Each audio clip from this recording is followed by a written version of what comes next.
Time हो जाए तो बताइए। Yes, it is. It starts. Okay, ma'am. Please go ahead.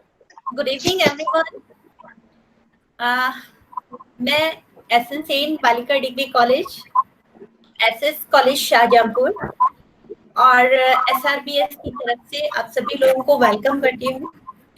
आज के जो हमारे स्पीकर हैं डॉक्टर संजीव ओझा, एनबीआरआई लखनऊ में प्रिंसिपल साइंटिस्ट हैं, सीनियर प्रिंसिपल साइंटिस्ट हैं। और सर, आपने काफी ज्यादा नाम कमाया है अपनी मेडिसिन के थ्रू। कई सारी मेडिसिन आपने ऐसी दी है जो ह्यूमन हेल्थ वेलफेयर के लिए बहुत ज्यादा फेमस हो गई हैं। जैसे कि सर की एक मेडिसिन है PGR34 जो कि डायबिटिक केयर में यूज करते हैं, और एक जो है सर ने हर्बल ड्रिंक भी बनाया है जिसकी भी टेक्नोलॉजी सर ने ट्रांसफर की है 3D न्यूट्रिएंट्स रतलाम MP को। तो ये तो सर के बहुत ही इनोवेटिव काम है। इसके अलावा सर जो है आयुर्वेदिक डॉक्टर है प्लस साइंटिस्ट भी हैं। और जैसा कि सर ने कहा था कि मेरा परिचय बहुत संक्षेप में दीजिएगा, तो मैं इससे ज्यादा संक्षेप नहीं कर पा रही हूँ सर, क्योंकि आपका जो इतने सारे अचीवमेंट्स हैं वो मैंने तो लिख के काफी बड़ा सा तैयार कर रखा है, पर आपने पहले ही कह दिया कि उसको किसी को बताना नहीं ज्यादा लंबा चौड़ा, मुझे बस सामान्य बातचीत करनी है सबसे। तो सर आपके 36 रिसर्च पब्लिकेशंस हैं, 4 चैप्टर्स हैं, PhD है और 4 MD करवाई हैं आपने। इसके अलावा आपके जो कंसल्टेंट डिस्पेंसरी है वो भी आप देखते हैं एनबीआरआई लखनऊ की, और साथ साथ आप बॉटनी के फेलो हैं और काफी ज्यादा काम कर रहे हैं वहाँ पर, काफी फेमस है। यहाँ पे बहुत सारे लोगों ने आपका लेक्चर ऑलरेडी सर सुना हुआ है, तो बहुत सारे लोग हैं जो डिमांड कर रहे थे कि सर का भी एक लेक्चर होना चाहिए। अच्छा, धन्यवाद प्रीति जी। यस सर, आपको परिचय की कोई जरूरत नहीं है। ठीक है। मैं थोड़ी सी बात इसलिए करना चाह रहा हूँ क्योंकि मुझे 5 बजे एक दूसरी मीटिंग भी ज्वाइन करनी है। तो जी सर, जी वेलकम सर। इसलिए जो है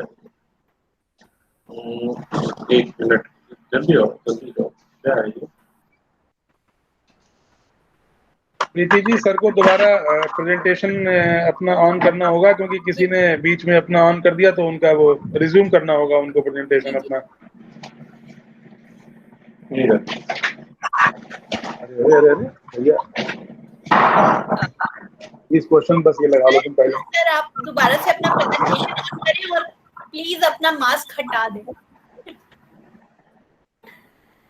जी सर। 1 मिनट। उसी में प्रेजेंट नाउ में जाएंगे सर आप, तो रिज्यूम प्रेजेंटेशन आ जाएगा। हाँ वही कर रहा हूँ। तो बात अपनी मैं शुरू करता हूँ। काफी लोग आ गए होंगे, तो ये जो अपनी बात हम शुरू करें, अभी आया नहीं ना? नहीं सर, प्रेजेंटेशन दिख रहा है। 1 मिनट। वैसे तो मैं ऐसे ही बोलना चाह रहा था बिना प्रेजेंटेशन के, और थोड़ा बहुत बोल ले जाता। तो बहुत सरल सी बात से शुरू करते हैं। हम लोग जड़ी बूटी से स्वास्थ्य संरक्षण की बात कर रहे थे। तो यहाँ पे एक बात है कि जो भी डॉक्टर या चिकित्सक होता है, जैसे कि मैं भी चिकित्सक ही हूँ मूलतः, तो ये कहते हैं कि फिजिशियन की सबसे इम्पोर्टेंट ड्यूटी क्या है। तो वो बताते हैं कि जो पब्लिक है उसको ये समझाए कि भाई ज्यादा दवा ना खाओ या दवा बिल्कुल ना खाओ। ये बात कही जो फादर ऑफ मॉडर्न मेडिसिन है, विलियम ऑस्लर ने। इसके बाद उन्होंने पूछा ऐसा क्यों। उसका जवाब उन्होंने दिया कि जो लोग दवा खाते हैं उनको 2 बार अपना रिकवरी करनी पड़ती है। एक तो ये है कि बीमारी से, और दोबारा जो है उस दवा के जो साइड इफेक्ट्स होते हैं उनसे आपको निजात पानी पड़ती है। तो मतलब एक ढंग से ये है कि अगर आप अपने से अपनी चीजों से या नेचुरल वेज या नेचुरल मीन्स से ठीक होते हैं, तो वो एक बहुत महत्वपूर्ण चीज है कि हम कोशिश करें कि अपने से ठीक होने की बात करें। एक दलाई लामा की बात मैं अक्सर यहाँ कोट करता हूँ कि हम लोग जो है पैसा कमाने के चक्कर में अपना सुख और चैन गंवा देते हैं। हकीकत ये है। और उसमें होता क्या है कि अपनी सेहत भी गंवा देते हैं और पैसा ऐसे कमाते हैं कि जैसे मतलब हम कभी मरेंगे ही नहीं, और एक दिन ऐसा आता है कि हम मर भी जाते हैं तो मतलब लगता है कभी हम जिए ही नहीं। तो होता क्या है कि हम सेहत गंवा के पैसा कमाते हैं और फिर बाद में पैसे से उस सेहत को खरीदने की कोशिश करते हैं। तो ये बात समझनी पड़ेगी एक आम जन को भी कि हम लोग कर क्या रहे हैं, कि हम लोग इतना तेज अंधाधुंध दौड़ में दौड़े जा रहे हैं। तो हमें थोड़ा सा स्लो स्पीड में आराम से अपने आप को रखते हुए काम करना पड़ेगा कि जिससे हम बीमार भी ना पड़े, और वो सारी चीजें जैसे योग प्राणायाम या जड़ी बूटी, ये सारे जो हमारे ऋषि मुनियों ने बताया उसका अनुपालन करें। एक ये बहुत वैसे ही है, बहुत साइंटिफिक नहीं है, लेकिन एक समझाने के लिए बात कही थी कि सबसे पहले जो है 2000 ईस्वी में कहा गया कि ये जड़ खाओ, ये फायदा करेगी। तो लोगों ने कहा ना ना ना, ये जड़ तो ऐसे नहीं फायदा करेगी, इस जड़ में थोड़ा सा मंत्र फूकेंगे तब ये फायदा करेगी। तो दूसरे ने कहा अरे भाई ये मंत्र तो जो है वो अंधविश्वास है, ऐसा करो हम एक ड्रिंक बनाना है वो पी लो, उसका एक घूंट या जाम पियोगे तो ठीक हो जाएगा। बाद में पता लगा वो जो घूंट और जाम था वो सांप का तेल था। तो लोगों ने कहा अरे बाप रे ये तो बड़ा गलत हो गया। फिर लोगों ने कहा अब क्या किया जाए, कहा ये गोली खा लो। तो गोली जो दिया वो कुछ समय बाद इनइफेक्टिव हो गई। तो उसके बाद लोगों ने कहा क्योंकि भाई जैसे ये एंटीबायोटिक खा लो, फिर एंटीबायोटिक में भी हुआ first generation antibiotic, second generation antibiotic, third generation antibiotic. कुछ लोगों को याद होगा कि पहले आती थी पेंटिड पेंटेड सल्फा वगैरह, वो सब आजकल कहीं दिखाई नहीं देती। तो वो हो जाता है कि ऑब्सलीट हो जाती है। इसी तरीके से तमाम सारी चीजें और हो जाती है, उनका रेजिस्टेंस डेवलप हो जाता है जिनके अगेंस्ट में उनको बनाया गया होता है। तो अंत में अब ये भी समझ में आता है कि तमाम सारी एंटीबायोटिक्स वो पॉइजन है। जैसे मान लीजिए कई सारे एंटीबायोटिक्स हैं, नाम नहीं लेना चाहूंगा, जो किडनी को बहुत नुकसान करती हैं, तो आपको अननेसेसरी अगर दे दिया जाए तो फायदे की जगह नुकसान हो सकता है। तो उसकी जगह फिर से वही होगा कि ईट दिस फूड। तो अक्सर ये बात मैं यहाँ पे कहता हूँ कि मैं तो घर से निकला था पैदल ही जा रहा था, लोगों ने कहा अरे भाई पैदल कब कितना चलोगे, दो पहिए लेके साइकिल बना लो। ये साइकिल जब चलाने लगा तो उसने कहा अरे भाई मैं इसमें मोटर लगा देता हूँ, एक इंजीनियर ने बोला, और मोटरसाइकिल बन जाएगी और जल्दी पहुंच जाओगे बिना प्रयास के। तो किसी ने कहा भैया जब मोटरसाइकिल बनी गई है तो उसमें दो पहिए और लगा लो, कार बन जाएगी। तो कार चलाने लगा तो अपने शरीर को बेकार बना डाला। डॉक्टर को दिखाने गया कि भाई मेरे को देखो चेक करो क्या हुआ, तो डॉक्टर ने एक ही बात कही, पैदल क्यों नहीं चलते। तो ये बात समझनी है कि हम लोग फिर से घूम फिर करके बैक टू स्क्वायर वन इसको कहते हैं, कि वहीं पुरानी चीजों पे आ जाते हैं कि डॉक्टर के पास जाएंगे तो बोल रहे हैं पैदल चलो। तो वो हमें समझना है कि हमें करना क्या है, हमें हमेशा जानना है, तभी हम वैज्ञानिक हैं। ये शरीर क्या है और मन क्या है, आत्मा क्या है, इनकी चीजों को हमें समझना पड़ेगा। इसके लिए आहार निद्रा और ब्रह्मचर्य का अनुपालन करना पड़ेगा। थोड़ी बात यहाँ पे करते हैं कि एलिमेंट्स ऑफ लाइफ की बात है कि ये जीवन किन तत्वों से बना है, जिनको प्राइमरली जैसे बात करते हैं कि हम अक्सर कहते हैं कि लोग अपना परिचय देते हैं कि मैं फलाना हूँ, मैं संजीव हो जाऊँ, फिर मैं क्या हूँ, मैं एक बॉडी हूँ, मैं एक पुरुष हूँ, मैं एक अच्छा साइंटिस्ट हूँ। अभी मेरा परिचय दे रही थी तो बड़े भारी, वो सब नहीं। मूल तत्व मैं क्या हूँ, मूल तत्व अंत में मैं हाइड्रोजन, कार्बन और ऑक्सीजन और ये सारी चीजें हूँ। नाइट्रोजन अगर मान लीजिए कल को किसी परिस्थिति में मैं ना रहूं और मतलब मेरी बॉडी डिकम्पोज हो जाए, जलाना पड़े या गाड़ना पड़े, जो भी एक्स वाई जेड, तो उसमें या किसी के साथ भी, तो वो अंत में होता क्या है, वो यही जो है हाइड्रोकार्बन हैं तमाम सारे और जो ट्रेस एलिमेंट्स हैं उन्हीं सबसे बना। एक केमिकल स्टोरी लाइन का एक पेपर मिला था, इसने मेरे बताया कि 60 किलो के आदमी में कितने कौन से तत्व होने चाहिए। हम लोग बोलेंगे हम हिंदू हैं, मुसलमान हैं, हम सिख हैं, हम ईसाई हैं, हम स्त्री हैं, पुरुष हैं। यहाँ पे हमें एक भारतीय दर्शन की बात आती है याद में कि एकत्वम अनुपश्यत, कि हम अपने जैसा ही सबको महसूस करें, जैसा मैं हूँ वैसा तुम हो। तो हम लोग हर आदमी जो है हाइड्रोजन, कार्बन और ऑक्सीजन है, इसके अलावा कुछ नहीं। ऋग्वेद की एक बात आती है जिसमें कहते हैं कि सूर्य ही इस जगत की आत्मा है। तो उस पर रॉबर्ट एंड्रू मिलिकन को आगे चल के 1923 में इस बात के लिए नोबेल प्राइज भी मिला कि जब उन्होंने कहा कि man will never have any other source of energy than the sun. कभी भी आदमी के पास कोई दूसरा सोर्स एनर्जी का नहीं होगा। ये उस समय की नॉलेज थी, लेकिन जैसे जैसे नॉलेज एडवांस होती है तो हम लोग जानते हैं कि सूर्य भी एक जो है तारा है, स्टार है, और एनर्जी एमिट कर रहा है। और इसके तरीके के पता नहीं कितने तारे हम लोग जब रात में सोते हैं तो आसमान में दिखाई देते हैं, उनकी रोशनी आती रहती है। उतना दूर है कि उनकी रोशनी की गर्माहट चली जाती है, तो वो थोड़ा मतलब शीतलता लगती है कि वहां ठंडे होंगे, लेकिन ऐसा नहीं होगा। फिर इसी तरीके से और आगे चले तो ब्रह्मांड के बारे में फिर है, फिर गैलेक्सीज हैं, फिर और आगे चले तो कैसे कैसे गैलेक्सी या ब्रह्मांड का विस्तार कितना है। तो अपने आप को जब हम देखना शुरू करते हैं, या और एवर एक्सपेंडिंग है, मतलब ये अभी जो बात चल रही थी, ये एवर एक्सपेंडिंग ब्रह्मांड, मतलब जो गैलेक्सी या जो भी कुछ है, एक गुब्बारे की तरफ फूलता जा रहा है, तो उसमें हमारी हैसियत क्या है। जो सूरज की रोशनी आती है वो बड़ी इंपॉर्टेंट है, वही एक ऊर्जा का स्रोत है, और आदमी को हर काम करने के लिए ऊर्जा चाहिए होती है, या पुरुष को, जो स्त्री को, जिसको भी बिना ऊर्जा के कोई काम कर नहीं सकता। इवन हम लोग फोन भी बैटरी डिस्चार्ज हो जाए तो काम नहीं करेगी, या कहीं इलेक्ट्रिसिटी ना आए तो कोई चीज काम नहीं करेगा, एसी या जो भी फैन। तो पौधों में ही केवल जो है ये शक्ति है कि उस एनर्जी को ट्रैप कर सके, और वो एनर्जी को ट्रैप करके उसको डिफरेंट प्लांट पार्ट्स में सेव करते हैं। दो तरीके के होते हैं कि उसमें या तो प्राइमरी एल्कलॉइड्स होंगे और सेकेंडरी एल्कलॉइड्स, उसमें बांट लिए जाते हैं। प्राइमरी एल्कलॉइड्स में फैट, कार्बोहाइड्रेट और प्रोटीन होते हैं, और सेकेंडरी एल्कलॉइड्स में हमारे फ्लेवोनॉइड्स और प्रोटीन्स होते हैं। ये एक बात हो, ये कहना चाह रहा था। एक इसमें मैंने चित्र पिछले वाले में दिखाया, एक काल्पनिक चित्र है कि एक ऐसे पौधे की कल्पना की गई है जिसका नाम पोमैटो होगा, जिसमें जड़ में जो है आलू लगेगा, ऊपर शाखा में टमाटर। तो एक ही फैमिली का है, सोलोनेसी का। तो हो सकता है किसी दिन ये भी संभव हो जाए कि हम ऐसा कोई पौधा बना पाए जिसमें जड़ में आलू और ऊपर टमाटर निकले। एक ही फ्लो चार्ट ऑफ एनर्जी बताया कि ऊर्जा ऊपर से आ रही है और माध्यम है पौधे में ऊर्जा गई, तो वो हमारे लोगों ने गाय वगैरह को जब घास फूस खिलाते हैं या दाना बनता, मतलब अनाज तो हम लोग खा लेते हैं, बाकी चीजें गाय खा लेती। तो चरी थी गाय जो वन में, बन गया दूध वो गाय के थन में। तो ये एक ऐसी सामान्य सी बात कहता हूँ, जो दूध बन जाता है। फिर मतलब कन्वर्जन है यहाँ पे। एक कन्वर्जन हुआ जहाँ पे पौधों ने ट्रैप किया, और दूसरा कन्वर्जन तब हुआ जब गाय ने उस चारे को खा करके किया। एक ऐसा ही कन्वर्जन होता है जबकि वो फूल का रस जो है, मकरंद जिसको कहते हैं, वो मधुमक्खी पीती है।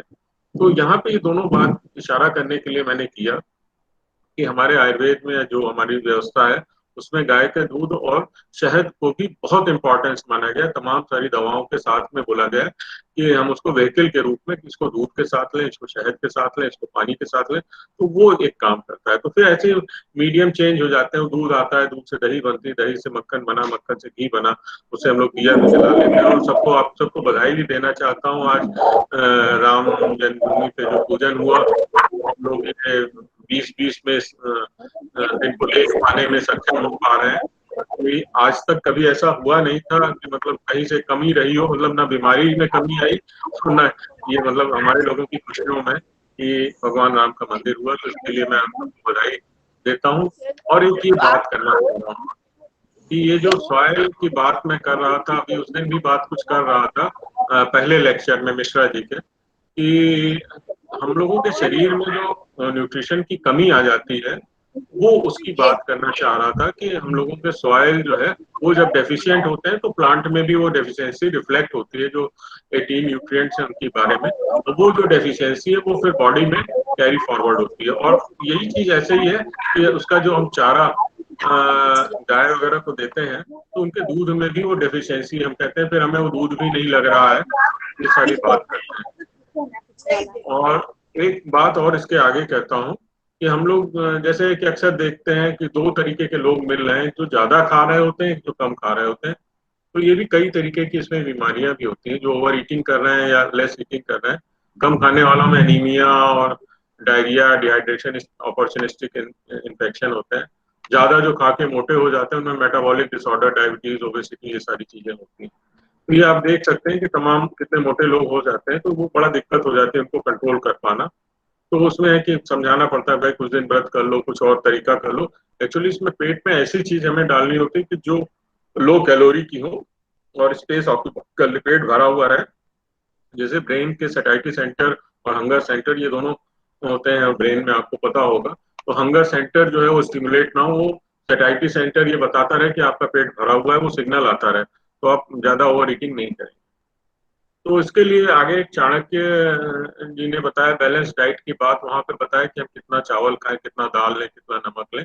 ये प्रतिदिन की मात्रा के हिसाब से उन्होंने 700 ग्राम, उस समय रोटी का उतना प्रचलन नहीं रहा, गेहूं बाहर से आया, हम लोग जानते शायद, क्योंकि जितने भी हमारे ग्रंथ लिखे हुए हैं उसमें पुराने ऋग्वेद वगैरह उसमें कहीं भी गेहूं का वर्णन उस ढंग से नहीं है जितना कि धान और इसका है, जौ का। तो धान ये सब हमारे यहाँ जो पूजा पाठ होते थे उस समय उसमें इसीलिए धान को छील करके अक्षत चढ़ाते हैं जो, और जौ का भी बहुत पूजन में विधान बताया गया है। और इससे लगता है कि उस समय गेहूं का प्रचलन नहीं रहा होगा। तो ये एक सामान्य मात्रा बताते हुए फिर जो मैंने बात कही थी प्राइमरी अल्कलॉइड्स और सेकेंडरी अल्कलॉइड्स की, तो उसको समझाने के लिए कि जो प्राइमरी अल्कलॉइड्स है वो हमारा आहार है, इसमें ये कि अधिक मात्रा में इसको ग्रहण करते हैं, जैसे गन्ने का रस और अदरक को के रस को भी लेते हैं। दोनों तो दोनों में अंतर है कि अदरक के रस को हम 1 चम्मच की मात्रा में लेंगे और गन्ने के रस को 1 गिलास की मात्रा में लेंगे।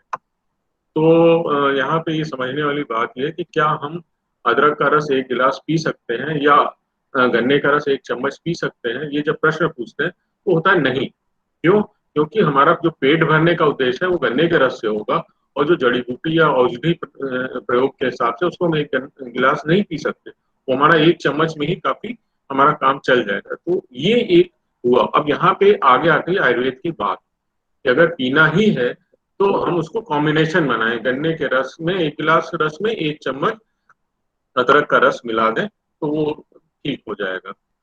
फिर इसी तरीके के तमाम आहार औषधि समुच्चय हम लोग देखते हैं घर में, अक्सर बैगन पालक की सब्जी बनाते हैं, मेथी से छौंक दिया, घुइयां या अरबी है ज्वाइन से छौंक देते हैं, लौकी तरोई है जीरा से छौंक देते हैं, दाल को भी हल्दी जीरा हींग से छौंका जाता है। इस तरीके तमाम सारे, रायता को राई से ही छौंका जाता है इसलिए रायता कहते हैं, है ना। परवल को काली मिर्च या जीरा से छौंकते हैं, आलू को धनिया जीरा से छौंकते हैं। तो ये सारा एक कॉम्बिनेशन है कि कद्दू को पंचफोड़न या मेथी से, क्योंकि वात प्रकोप करते हैं तो मेथी डाल दिया वात शाम, कॉम्बिनेशन बना है। ऐसे ही आहार औषधि समुच्चय के दर्शन हम लोगों को होते हैं, मकर संक्रांति पे होता है कि गुड़ और तिल का सेवन कर ले।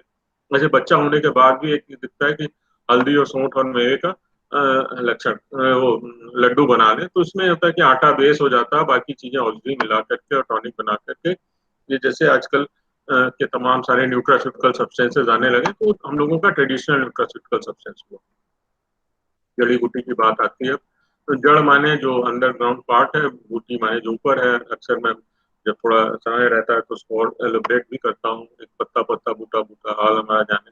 जड़ जो होता है जो अस्थिर होता है, और बूटी वो होती है जो चैतन्य भाग है। ये हमारा भी दर्शन के बारे में है, इसकी बात मैं अक्सर बताता हूँ, जो हिलता डुलता रहता है ऊपर हरियाला पार्ट, तो एरियल पार्ट्स उसको कहते हैं। इसमें 2 चीजें होती है बहुत साफ सी, कि हम लोग खेती कुछ की करते हैं, कुछ को प्राकृतिक रूप से पाते हैं। खेती उनकी करते हैं जिनकी हमें ज्यादा मात्रा में जरूरत होती है, जैसे अश्वगंधा सरगंधा आदि तमाम सारी ऐसी चीजें जो प्राकृतिक रूप में पाई जाती है, मतलब उतना कम मात्रा में जरूरत होती है या उतनी औषधि मांग नहीं, तो जितना प्रकृति ने दिया उसी को हम लोग ग्रहण करते हैं, खरपतवार के रूप में होता है। तो 2 हिसाब से इसको हम लोग ले सकते हैं, या तो कच्ची या औषधि बना करके। अब यहाँ से मेरी बात शुरू होती है, अभी तक तो भूमिका ही मान रहा था। समय भी हमारा 3:30 करीब हो गया है, तो मैं कोशिश करता हूँ जल्दी जल्दी। इसको सब लोग आप लोग जानते ही होंगे, ये क्वीन ऑफ हर्ब्स है। इसको जो है हम लोग कहते हैं सबसे बड़ी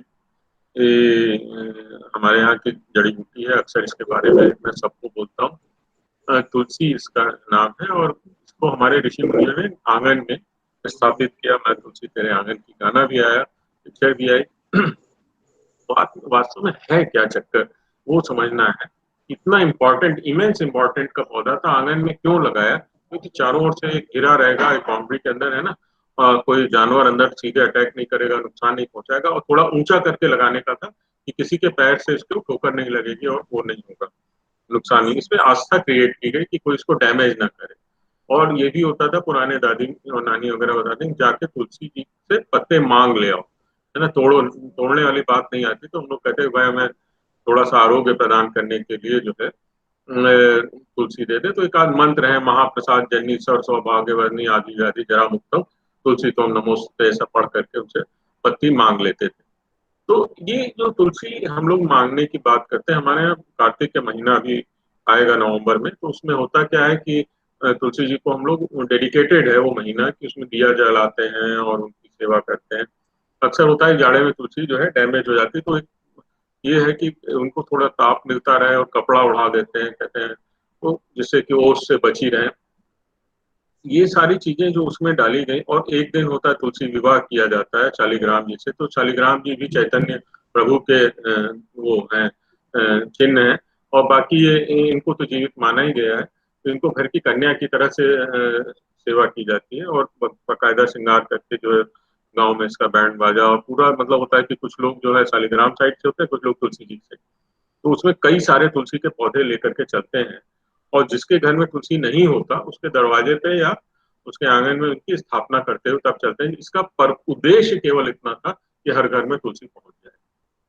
और एक बात थी कि 1970 में जो है सर जेसी बोस ने बताया कि पौधों में जीवन होता है, उससे पहले तक ये मानते ही नहीं थे कि पौधों में जीवन होता है। तो ये जो विवाह की परंपरा है दो लोगों के बीच में होता है, जीवित लोगों के बीच में, तो ये उस चीज को भी पुष्ट करता है कि हमारे ऋषि मुनियों को ये अंतर्दृष्टि थी कि वो बता सके कि उस समय से पौधों में उन्होंने जीवन के तत्वों को महसूस किया या जीवंतता को महसूस किया। उन्होंने सिर्फ इसे निर्जीव तत्व नहीं माना।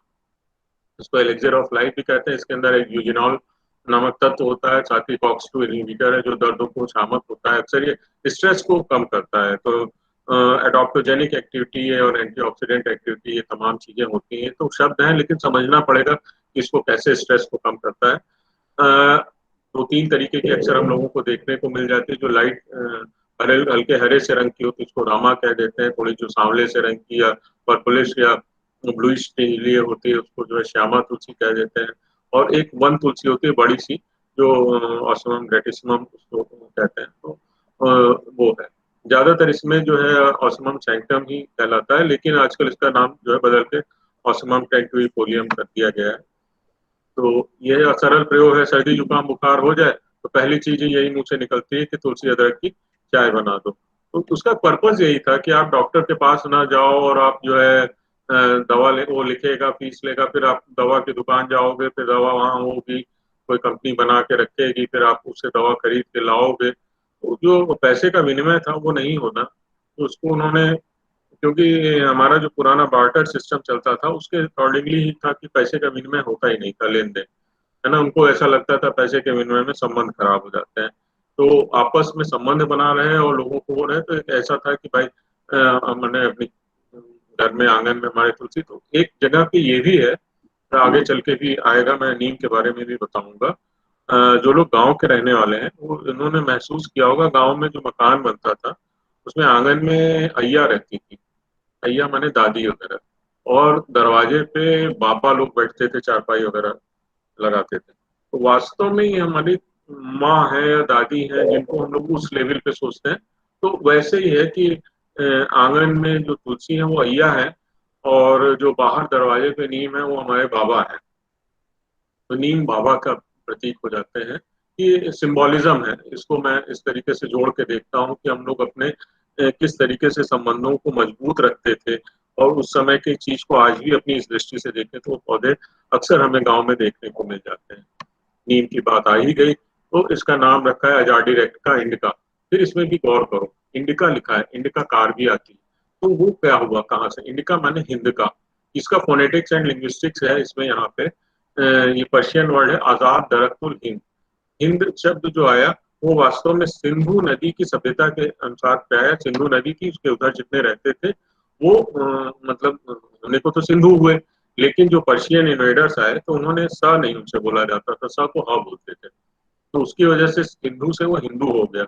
और जब अंग्रेज आए तो उसे ह नहीं बोला जा रहा था, तो ह की जगह हिंदू हो गए। तो सिंधु से हिंदू, हिंदू से हिंदू, ये मतलब कैसे कोई शब्द की रचना होती है फोनेटिक्स एंड लिंग्विस्टिक्स में, ये बात समझते हुए आप जब आएंगे तो वो हिंदू हो गए। तो उन्होंने हिंद का से इंडिका, जो हिंद का था, जो चीज हिंद का है वो क्या चीज, आजाद दरख्तुल हिंद। आजाद दरख्त, दरख्त आजाद माने जो प्लेंटी में, आजाद माने फ्री नहीं है या फ्री में खूब ज्यादा हो हमेशा। तो उनका भारत कहाँ पे है? उनका जहाँ पे नीम है वहीं से समझ लो भारत है। तो ये जैसे है कि कहीं पे हम लोग बैठते ना कि सरदार कौन, तो जिसके सिख, वैसे ही ये बात होती है कि जहाँ पे मतलब भारत कौन है, कि हमारी अस्मिता से जुड़ा हुआ पौधा है।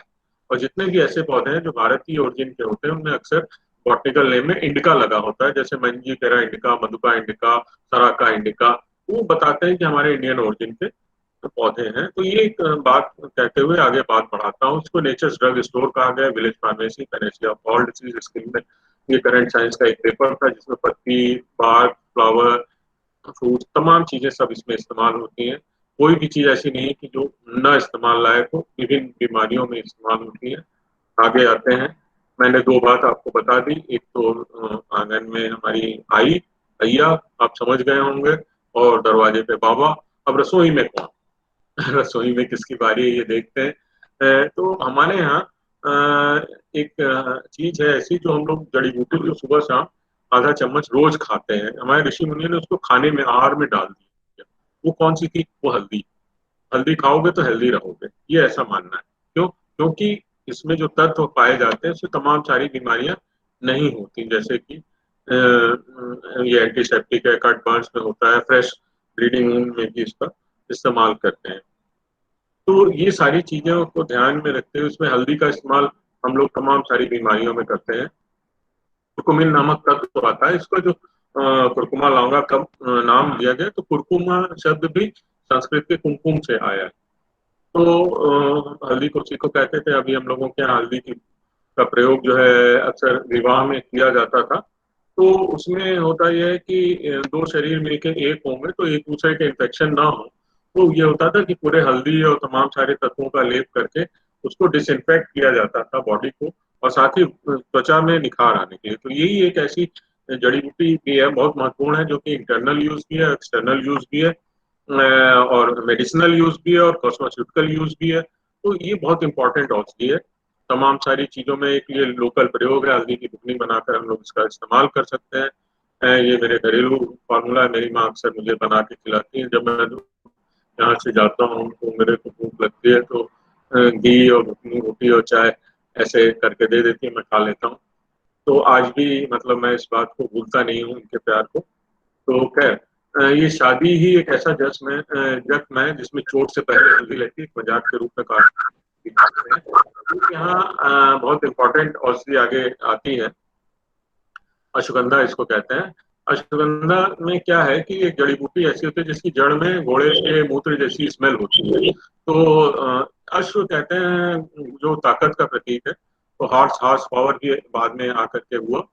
तो ये जैसे अपने यहाँ जिनसेंग एक है, उसका नाम सुना, ये उसका सब्स्टिट्यूट मानते हैं कि इंडियन सब्स्टिट्यूट है। इसमें तमाम सारे शक्तिवर्धक चीजें हैं। मूल रूप से पौरुषीय शक्ति को बढ़ाने के लिए इसका इस्तेमाल करते हैं, लेकिन ऐसी बात नहीं है, दोनों लोग ले सकते हैं। आजकल ये जो बीमारी फैली हुई है इसमें भी इसका इस्तेमाल बहुत ही अच्छा बताया गया है। इस पर भी क्लिनिकल ट्रायल वगैरह चल रहे हैं, विधेनोलाइट सिस्टर और तमाम सारी चीजें हैं। तो ये अश्वगंधा आदि चूर्ण और अश्वगंधा रिस तमाम सारे इसके नाम से आता है। जैसे उधर अश्वगंधा है, दूसरा एक ये बहुत ही इंपॉर्टेंट पौधा है घृत कुमारी, जिसको हम लोग कहते हैं। दो ही चीजें हैं पूरे जो मार्केट को पुल कर रही हैं या आगे खींच रही हैं। एक तो अश्वगंधा ताकत की दवा के रूप में, और एक घृत कुमारी सौंदर्य के रूप में। जितने भी मार्केट में सौंदर्य प्रसाधन ऊपर लगाने वाले आ रहे हैं उसमें सब में एलोवेरा है, या आजकल तमाम सारे कॉस्मेटिकल चीज आ रही है उसमें सब में एलोवेरा है। तो ये जलने वलने पे लगाया जाता है। एलोवेरा में अंदर जो जल होता है, जलीयांश जिसको कहते हैं, वो प्रयोग किया जाता है। पत्ती काफी मोटी और मांसल होती है। तो इसमें ये होता है कि जब कहीं हम कुछ जल जाता है तो इसको हम लोग इस्तेमाल करते हैं। इसको मैं इस तरीके से बताता हूँ कि पंच महाभूत से शरीर बना हुआ है। तो जब कहीं पे आग लगती है तो क्या होता है, हम कहते हैं जल जाता है। जल शब्द मतलब जल तत्व वहां से चला गया, इसको ऐसे समझें। मतलब पंच महाभूत में जल तत्व की कमी हो गई, क्योंकि कहीं भी आप किसी के नीचे आग लगा देंगे तो इवेपोरेट हो जाएगा। ये बात एक समझना पड़ेगा कि पानी भी हम लोग गर्म करते हैं तो वो इवेपोरेट हो जाता है। यहाँ पे ये होता है जब जल गया माने जल तत्व वहां से चला गया। तो हम लोग कैसे करेंगे कि उसमें हम जल डालते हैं, है ना, जिससे तत्व की कमी हो गई उसको डाल के उसको पूरा कर दो। बहुत सरल सा है। तो वो है कि अगर आप जल डाल दो, अगर जल नहीं है तो जल लगा लो। ये जल और जल जो है ना, ये अपभ्रंश है ना। जैसे वही जल ही को उन्होंने अंग्रेजों ने कहा जल, जल जेल बोलिए, है ना। स्पेलिंग कुछ भी हो सकती है। जब फोनेटिक्स एंड लिंग्विस्टिक्स है ना, फोनेटिक्स है फोनेशन जो आप सुनते हैं कान से, है ना, और लिंग्विस्टिक्स है जो जबान बोलती है। तो कान और जबान के बोलने और सुनने में दिमाग तीसरी चीज होती है। तो ये मैं अक्सर अपने प्रेजेंटेशन में फोनेटिक्स और लिंग्विस्टिक्स की बात करता हूँ कि हमें उस पर विचार करना चाहिए। सिर्फ मतलब देखिए, अपने के धुरंधर लोग हैं और स्टूडेंट भी होंगे तमाम, लेकिन जो हम मतलब कैसे कोई चीज हुई वहां तक मेरी सोच जाती है, तो वहां पे मैं इसको पाता हूँ। इसका नाम कुमारी रखा गया क्योंकि ये स्त्रियों के लिए विशेष करके है। तो मार्केट के जो मेन बुल्स हैं वो ये दोनों अश्वगंधा और घृत कुमारी ही है। एक तीसरी चीज होती है, आगे चलते हैं, आंवला। आंवला इसको अमृत फल भी कहते हैं, इसमें विटामिन सी होता है, कहते हैं इसमें संतरे 17 संतरों के बराबर विटामिन सी होता है, तो हमें खाना चाहिए। तमाम सारी बीमारी में, इम्यूनिटी में ये काम करता है, और च्यवनप्राश और त्रिफला में होता है, स्कर्वी रोग में फायदा करता है। ये आंवले की खोज हमारे यहाँ जब की गई तो उसको वया स्थापना नाम श्रेष्ठ कहा। वय माने एज को स्टेबलाइज करता है। एज को कौन सी चीजें स्टेबलाइज करती है? जो कि एंटीऑक्सीडेंट चीज है, वो उसके ऑक्सीडेंट या फ्री रेडिकल फॉर्मेशन को कम कर देती है। तो वहां पे वो आंवले का इस्तेमाल है। तो च्यवनप्राश या त्रिफला, जैसे हरा बहरा आंवला को त्रिफला कह दिया गया, या आंवले का मुरब्बा बाजार में मिलता है, आप इसकी बर्फी, लड्डू, तमाम सारी चीजें करके आती हैं, इस्तेमाल कर सकते हैं। एक चीज आती है हरड़, थोड़ा जल्दी जल्दी ही कर रहा हूँ। हरड़ की बात आती है। ये इसको माँ की संज्ञा इसको भी दी गई है कि जिसके घर में माँ नहीं उसकी माँ हरड़ है। माँ तो कभी गुस्सा भी होती, पेट में गई हरड़ कभी नुकसान नहीं करती। जैसे माता गृह नास्ती तस्य माता हरित की, कदाचित कुटते माता न उदरस्ता हरित की। तो इसका कहने का मतलब क्या है कि पेट को अच्छे से रखती है, रसायन भी है, और मतलब जो पेट की तमाम सारी व्याधियां हैं उनको कम करती है, निकालती है। तो वो उसके लिए हम लोग ने इसको हरड़ को एक संज्ञा दी। एक बड़ी मजेदार चीज त्रिफला की अभी हमने बताई थी, यहाँ पे बात कर रहे थे। बात ये बतानी कि हमारे ऋषि मुनि इतने मतलब दिव्य दृष्टि वाले थे कि जैसे हरड़ बहेड़ा आंवला को उन्होंने त्रिफला कहा। त्रिफला माने 3 फल। तो क्या आम, अमरूद, केला भी हो सकता है? तो आम, अमरूद, केला 3 फल है, लेकिन जो मैंने शुरू में बताया था वो प्राइमरी मेटाबोलाइट्स में आएगा, वो आहार के तत्वों में आएगा। ये औषधि त्रिफला है, 3 फल औषधि का। तो इसलिए इसका त्रिफला का विशेष महत्व है कि ये 3 फल ऐसे जो हमारे जड़ी बूटी में काम आते हैं, कम मात्रा में अधिक उपयोगी होते हैं।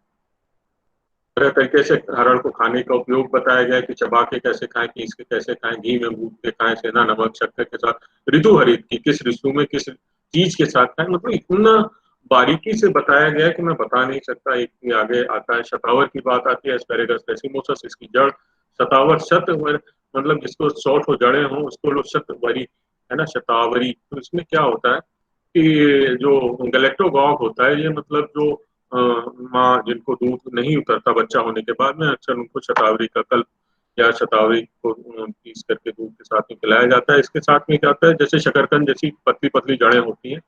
इसको करते क्या है कि जब शतावरी की जड़ को निकालते हैं तो हल्का सा उबाल लेते हैं, क्योंकि रखे रहने पे धीरे धीरे उसके अंदर एंजाइम्स और वो होते हैं, वो उसको खराब कर देते हैं, जो अंदर का कार्बोहाइड्रेट है उसको खत्म कर देते हैं। तो ज्यादा दिन तक वो नहीं संरक्षित रह सकता। तो ये है कि जब हम वो उसको हल्का सा ब्लांच कर लेते हैं, फिर उसका छिलका छील देते हैं, और अंदर एक थ्रेड टाइप ऑफ स्ट्रक्चर होता है, उसको निकाल के तो उसको सुरक्षित रख ले सकते हैं और सुखा लेते हैं, तो ज्यादा दिन तक चलती है। वैसे इसका फ्रेश जड़ का भी इस्तेमाल किया जा सकता है। ब्राह्मी की बात आती है, 2 तरीके की ब्राह्मी की यहाँ पे जिक्र होता है, एक सेंटेला एशियाटिका, एक बकोपा मेनुआई। सेंटेला एशियाटिका को आप देखेंगे तो उसका फोटो जो है मोर और लेस ब्रेन के फोटो की ही तरह है। और बकोपा मोनराई जो है, इसको जलनीम भी कहते हैं। ये ब्रह्म ज्ञान या ब्रह्मा जी के ज्ञान को बढ़ाता है, इसलिए जो है इसको इस मेधा एक ब्राह्मी स्थिति भी है। आप भगवत गीता अगर आप लोग पढ़ते हैं तो उसमें एक जगह ऐसी ब्राह्मी स्थिति करके लिखा हुआ है, जहाँ पे प्रज्ञा बुद्धि या रितंबरा बुद्धि हो जाती है, एकदम सब चीजों का बोध होने लग जाए, ज्ञान होने लग जाए, तो उसकी ब्राह्मी वटी ब्रह्म रसायन और ब्राह्मी घृत बनता है। अब ये जो ब्लड ब्रेन बैरियर है उसके लिए बड़ा इंपॉर्टेंट है कि वहाँ पे वो लाइकोफिलिक है, तो वो जो ब्राह्मी के तत्व बैकोसाइट्स होते हैं वो उसके के साथ मिलकर के ऊपर वो ब्रेन के सेंटर में काम करते हैं। तो उस पर हमारे यहाँ CDRI है, उन्होंने मेमोलिकुलर करके दवा भी बनाई। तितली है, खांसी में काम आती है तितली। तितली त्रिकटु में भी काम आता है। त्रिकटु कहते हैं काली मिर्च को, पुनः नवा पुनः पुनः नवम करोति पुनः पुनः नवम भवती। ये बोराविया डिफ्यूजा है, बहुत ही इंपॉर्टेंट मेडिसिन है, जो मूत्र रोगों में, पीलिया में, जॉन्डिस में, इस सब में काम आती है। ये जो है इसकी जड़ मूल रूप में काम आती है। वैसे इसका साग भी बना करके गाँव देहात में हम लोग खाते थे। ऐसे गुणी आंवला है लीवर की दवा, इससे एंटीवायरल ड्रग बनी है जो हेपेटाइटिस बी और सी में दिया जाता है नीरोसिल करके। तो वो काफी अच्छी ये दवा है। इसमें छोटी छोटी पत्तियों के नीचे छोटे छोटे फल लगे होते हैं। 1.5 फीट का पौधा होता है, फाइलेंथस अमारुस इसका नाम है। सदाबहार, एंटी कैंसरस, विंटेस्टिन विनब्लास्टिन होता है इसमें। ल्यूकीमिया जैसे इसमें आता है, मोखा जो घास जैसी होती है, बुखार और पेट के रोगों में बहुत ही फायदेमंद होता है। इसमें नीचे काले रंग की जड़ होती है, उसी को धो करके छील करके उसका जो है सुखा करके पाउडर बना लेते हैं, अन्यथा वैसे ही उसका प्रयोग करते हैं। वो प्रू मूत्रल रोगों में काम आता है। ट्रिबुलस टेरेस्ट्रिस जाइगोफाइलेसी फैमिली है। थोड़ा समय की कमी हो रही है। अपामार्ग ये हमारे यहाँ मंजन वगैरह इन सब चीज़ों में काम करता है। और 4:50 हो गए हैं। मैं बस 5 मिनट के अंदर अपनी बात समाप्त कर दूंगा। आप लोग वासा थोड़ा वाचिका के बारे में देख सकते हैं। वेसिसिन होता है, इससे खांसी ठीक होती है। इसमें वासा के ऊपर जो है बहुत सारी दवाएं आती हैं बाजार में। पहले आती थी सिरप वसाका करके, तो ऐसे ही वासा अवले करके आता है। इसमें कोई क्विनोजोलिन कंपाउंड वेसिसिन जो है वो ब्रोंकोडायलेटर या खांसी को कम करने वाला रहता है। अक्सर ये गांव सड़क के किनारे मिल जाता है। एक सरल प्रयोग है वासा अवले का बनाने का, कि कुकर के भीतर रख करके जल में इसके पत्तों को स्टीम दे दें और उसको कपड़े से निचोड़ लें, तो जो मिलेगा उसमें गुड़ या चीनी मिला करके आग करते हैं, थोड़ा सा घी डाल देते हैं, जिससे लगभग 2 तार की चाशनी बन जाए। जब ठंडा हो जाए तो उसमें शहद और थोड़ा सा त्रिकटू जो सोट पीपल काली मिर्च बताया वो मिला दें। तो ये उसका एक एक चम्मच चाटने से जो खांसी और बुखार और सांस फूलना ये सारी चीजें होती हैं। बहुत ही सरल भी है, बहुत ही सस्ता है। मतलब आप डू इट बाय योरसेल्फ, मैं ये तरीका बता रहा हूँ। वैसे अदरक भी है। ये अदरक को मैं कहता हूँ ये हल्दी का भाई हो सकता है। हल्दी को मैंने बताया था ना, रसोई में मतलब घर की जो बहुएं होते हैं वो होती हैं। और ये जहाँ जहाँ अदरक मतलब हल्दी जाती है वहाँ वहाँ अदरक भी जाता है। अक्सर काम में वही आते हैं साथ में सब्जी वगैरह में। इसी को जब सुखा देते हैं तो सोंठ हो जाता है। अदरक शब्द जो है संस्कृत का आद्रक, फिर फोनेटिक्स लिंग्विस्टिक और जो तत्सम तद्भव वगैरह होता था वो समझिए। आद्रक माने जो गीला है उसको अदरक कह दिया, जो सूख गया उसको शुंठी कहते हैं, शुष्क हुआ तो शुंठी। जिंजीबर ऑफिसिनेल, जिंजीबर शब्द पे भी मेरा एक छोटा सा वो था। जिंजीबर जो है इसका अदरक का एक नाम, संस्कृत नाम सिंगबेर है। तो जिंजीबेर वो संस्कृत के सिंगबेर शब्द से है। तो ये उसमें तमाम सारी चीजें इसमें होती हैं जो अक्सर हम लोग काम में लाते हैं। अदरक पाक भी बना सकते हैं। ये प्रेजेंटेशन की कॉपी रहेगी, आप लोग देख सकते हैं। एक मौसमी अचार बहुत ही इम्पोर्टेंट है, अदरक नींबू मिर्चा का। जिन लोगों को भूख कम लगती है, साथ में भूख बढ़ाने के लिए इसका अक्सर घर में बनाया जा सकता है। अर्जुन की चाल हृदय में काम आती है। कूलर का फल बहुत ही अच्छा, कच्चा फल बहुत फायदा करता है। गिलोय आजकल इस्तेमाल हो रहा है, गिलोय सत बनाया जा सकता है। और एक छोटी सी बात कह करके मैं अपनी बात यहाँ पे समाप्त करूंगा कि जैसे सुबह के समय हम लोग चाय पीते हैं आजकल, और दोपहर में धुआं और रात में शराब, लेकिन आयुर्वेद के हिसाब से पहले पानी पियो और ऑक्सीजन लो, दोपहर में खाना के साथ में मट्ठा लो, और रात में सोने के समय खाने के बाद मट्ठा लो। ऐसी तमाम सारे गुण के हैं कि कब किस बीमारी में गुड़ के साथ क्या जड़ी बूटी लेनी है, तो कब हम ठीक हो सकते हैं। छोटे छोटे कुछ इलाज हैं कि त्रिफला क्या है, त्रिकटु क्या है, इनके बारे में, नवायस क्या है, दशमूल क्या है, तो ये सारा है मैंने ब्रीफ में आपको बताने की कोशिश की एक नर्सरी राइम के साथ में कि ये 6 बेस्ट डॉक्टर कौन है। तो एक तो धूप है, पानी है, और आराम है, और कसरत है, और आहार है, और शुद्ध वायु। तो इसको उन्होंने the best 6 doctors are, no one can deny it anywhere, sunshine, water, rest, exercise, diet, and air. These 6 will gladly you attend. Your mind they will ease, your will they will mend. If you only you are willing and not charge and charging you not a scene. मतलब एक पैसा भी नहीं लेंगे, आप इन 6 चीजों का अनुपालन करें तो आप काफी हद तक स्वस्थ रहेंगे। एक ये हाथी के ऊपर की बात आती है कि 6 लोगों के या 8 लोगों के आंख में पट्टी बांध दी गई और हाथी सामने खड़ा कर दिया गया। तो ज्ञान कुछ ऐसा ही है कि जब तक आपको आंख खुलेगी नहीं, बोध नहीं होगा कि हाथी कैसा होता है। जिसने पूंछ पकड़ी तो उसने कहा रस्सी है, जिसने पेट छुआ उसने कहा दीवार की तरह होता है, जिसने पैर छुआ उसने कहा खंबा है, जिसने सूंड छुई उसने कहा सांप की तरह है, जिसने उसका दांत छुए कहा कि ये वो भाले की तरह है, या कान छुआ तो कहा पंखे की तरह। ये हम लोगों को समझना है। इसके लिए भी एक छोटी कविता थी कि these man disputed loud and long, each in their opinion exceed stiff and strong. दो each were partly right and all were wrong, सब के सब पार्टली सही हो सकते हैं लेकिन अक्सर गलत होते हैं। तो किसी भी चीज को पाने के लिए, पूर्ण ज्ञान को प्राप्त करने के लिए आपको अनेक सब्जेक्टों में, अनेक विधियों में, अनेक भाषाओं में सब जगह अपनी दखल बनानी पड़ेगी। और बस मुझे कुछ नहीं चाहिए, यही अपनी बात खत्म कर रहा हूँ। मुझे एक एहसास है ना, जब हम लोग पानी पी लेते हैं तो स्टेज के बाद कहते हैं बस अब मुझे कुछ नहीं चाहिए। और इसके साथ धन्यवाद, और मैं आभार व्यक्त करता हूँ आप सबका जिन्होंने मुझे मौका दिया, है ना। तो थैंक यू। आपका दूसरी मीटिंग है सर की 5 बजे से, उनके डायरेक्टर साहब ने कॉल कर लिया अचानक, तो सर इसलिए थोड़ा सा जल्दी जल्दी हम लोगों को निपटा दिया।